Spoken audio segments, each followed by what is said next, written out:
Hey everybody, how's it going? It's the Daily Shooter, and there's a lot of people out there right now that are panic buying firearms and ammunition. People want the best tool for the job to be able to protect their families, to be able to protect their homes, and so forth. So obviously I can see why that would happen, but people are missing out on one very important element, and that is medical. You know, people always have this fantasy in their head, this thought process that if somebody's trying to break into your house and you have a firearm, you're going to go ahead and you're going to stop them, and only the bad guy is going to get hurt.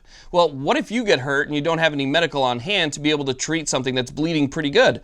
You're going to find yourself in some pretty big trouble, and that's because EMS is stretched pretty thin right now, and with people getting sick, it could get stretched even thinner. So you're responsible not only for your own safety by having that firearm ready, but you're also responsible for your own medical attention before EMS is able to get there. So that's what we're going to be talking about today. We're going to be talking about medical kits that will help you in a situation like that.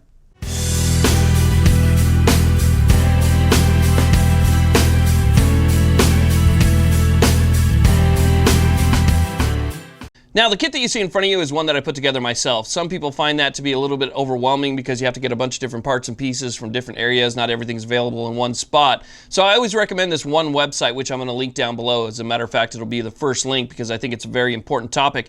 But down at that website, which is My Medic, they have kits, all sorts of kits, and pretty much everything that you would want. So whether you want to put together your own kit or you want to get something that they have that's pre-made, it's a good place to go. And I believe they're actually having a sale right now.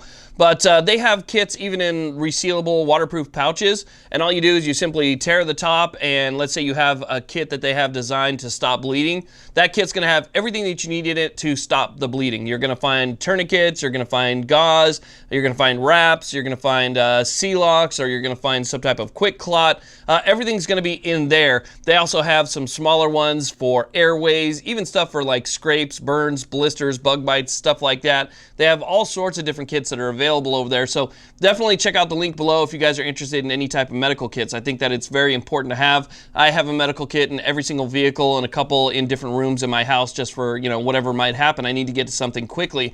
You'd be surprised if you have a really heavy bleed how fast somebody can go. You have to get on it right away. So having, you know, just the essential medical stuff is going to be really important. So again, check out that link to My Medic down below and see what type of kits they have. I suggest that you have something online, something available to you. So now that we've talked about that, let's go ahead and talk about what I have in my kit and why. Now, the stuff that I have in my kit ranges from general first aid to heavy bleed. So I have a lot of different stuff in here that'll cover everything from bug bites to minor burns and scratches and scrapes, all the way up to heavy bleeding. So it's kind of a general purpose kit for me. Now, I have this kit because I go out to the desert by myself, middle of the desert, middle of nowhere. I have nobody with me. I have no cameraman or anything like that. I always try and share my location with somebody. I'll take the map, you know, like Google Maps, and I'll share my GPS coordinates with somebody so that if they have to send somebody my way or if they have to find me, they'll have my GPS coordinates with them. So if you guys are heading out to the middle of nowhere, it's another good thing that you can do. Just share your coordinates with somebody. That way they can share them with first responders if they need to find you in the middle of nowhere. So that's kind of why I put together this kit. Now, in my kit, I always have two different tourniquets. I might have 3 tourniquets, and that's just because if, you know, 2 is better than 1, right? And so if something fails, you want to be able to have a backup. If you have one tourniquet like this, like a simple cat tourniquet, and that breaks and you don't have a secondary tourniquet, now you have nothing. And so I have this cat tourniquet here. I usually also keep a rat's tourniquet with me. The rat's tourniquets are not, to me, in my personal opinion, as nice as a tourniquet like this. This covers a lot more area. It's a lot wider. It's really easy to use. This one's also easier to use, or easy to use, but with this one you have to wrap it around in order to get a certain amount of width out of it, and then you go ahead, you tighten that thing down, and then it simply wraps through this little metal clip right here, and that's what holds everything together. But you do have to wrap it multiple times in order to get the proper width, and you don't want any space in between those wraps. And so there's a little bit more going on here versus just taking something like this, wrapping it around, tightening it down, and then there's this little pen-like thing right here that you would simply twist in order to get the exact tightness that you want, and then you lock it down.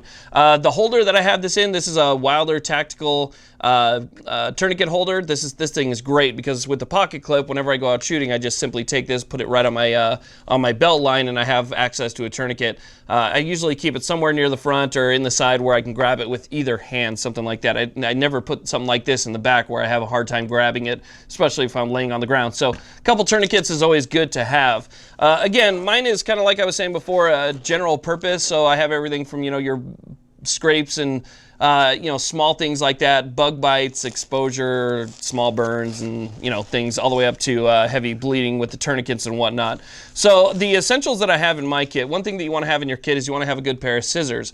If somebody gets injured and there's clothing obstructing something, you don't know if there's an entry wound and an exit wound. And I should mention that I'm not a medical professional. I'm not an EMT in any way. I'm just telling you guys what I have based off of my experience and my own personal education.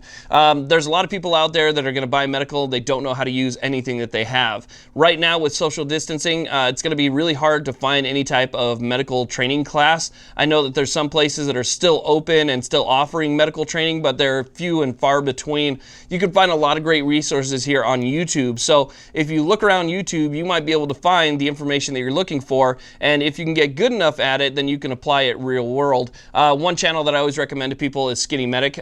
Skinny Medic has some great information. He has a great channel, and on his channel you'll be able to find different resources and things like that that might help you out with these things, because again, if it extends beyond your general purpose, band-aids, gauze, and stuff like that, you want to be able to know how to use these things. So anyway, scissors, this is going to be great for removing clothes because you want to be able to know what you're working with and you want to be able to get those clothes out of the way. So always keeping a pair of scissors is going to be nice. Again, with the basic stuff, you want to make sure that you have some type of, this is like a very small ACE bandage, okay? ACE bandages are good for holding in gauze or even applying a little bit of extra pressure. So if you're going to be packing a wound, you want to hold that wound down, hold that gauze down into the wound. You can always put some gauze in the wound, wrap it really tight with some ACE bandage, and then if you need to, apply extra pressure with your hand or something else. But it's always good to have a little bit of ACE bandage with you, so I have that. I have lots of gauze, lots of different gauze. This is compressed gauze right here, so there's a lot of gauze in there.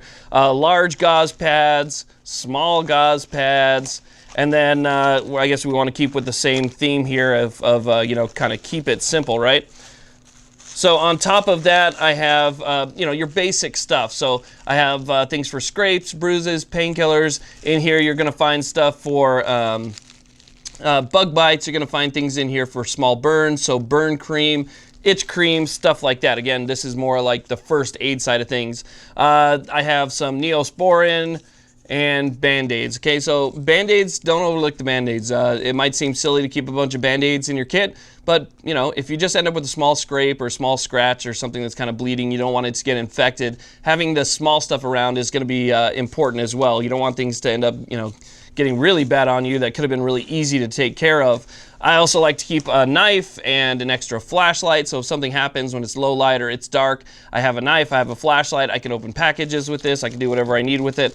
I also keep a small roll of medical tape. I have some large tongue depressors that are in here. I have baby clips and all sorts of stuff like that. And then for shock and exposure, I also have an emergency blanket. So a space blanket like this, it's going to help keep the heat in, and if somebody is going into shock, it's a good way to be able to cover that person right away. Now in here, I also have a couple extra tourniquets. So you can see here, I have this one is the TK4 tourniquet, so just a basic tourniquet, and then I have some compression bandage in here as well. So an ACE bandage, again, like I was saying before, is just like a basic bandage, right? It's just an ACE bandage. You can use it to hold things on like gauze and so forth, and like I said, you can apply extra pressure with your hands if you need to, if you're using an ACE bandage. But if you get something that's like a good compression bandage, then you can actually take a compression bandage, you can pack that wound, put some gauze on top of it, and take a compression bandage and really keep that gauze on there nice and tight.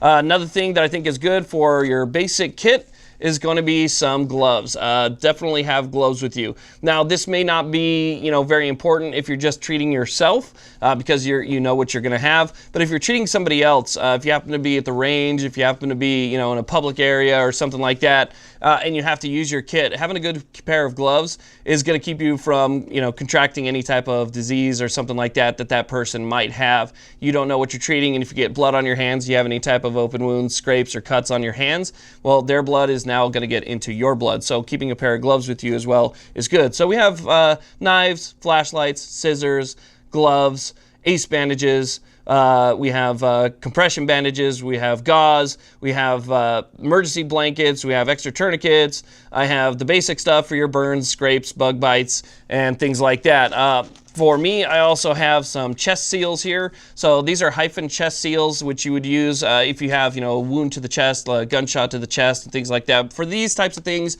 I would definitely recommend either getting training or at least watching a bunch of videos to realize exactly what these are for. There's different types of chest seals that you can get, and if you use it for the wrong purpose, you can do more harm than good. So stuff like this, you definitely want to be able to learn a little bit about it first. These are large ones. They also have small ones as well.